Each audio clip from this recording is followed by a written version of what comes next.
Jamie, thanks so much. Well, tonight we're going to give you an exclusive look inside the Norwalk home of legendary 60 Minutes commentator Andy Rooney. His house on the market now after passing away in November from complications after minor surgery. News 8's Andy Reid on the scene in Norwalk to take us inside.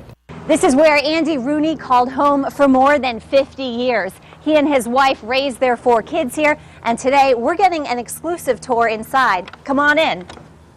This is the kitchen. Do we know, did Andy Rooney cook? Oh, yes. And there's his prize stove.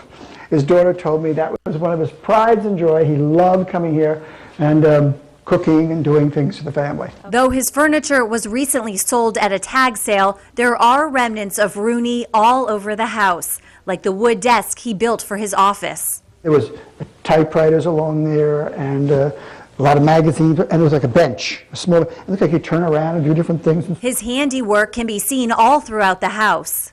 I always thought of him as not being one to waste anything. Here's a watch strap attached to the thing. You just pull it to light the clock.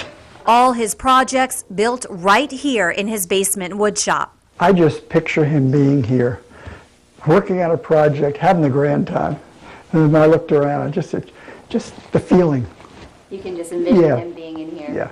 Most Rowayton residents didn't know Rooney well. He was known for being very private, but they would often spot him at the local hardware store, shopping around for story ideas. He would go in there, and people would see him, and he'd be studying something he'd picked up, and suddenly they said it was like a light went off.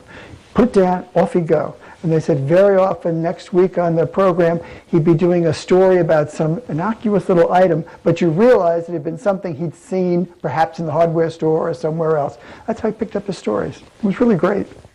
Even in his later years, when he primarily lived in New York City, Rooney refused to give up the house he treasured so very much. And his daughter said very often he'd come out just to sit in the house and watch a football game with a friend and then head back into the city.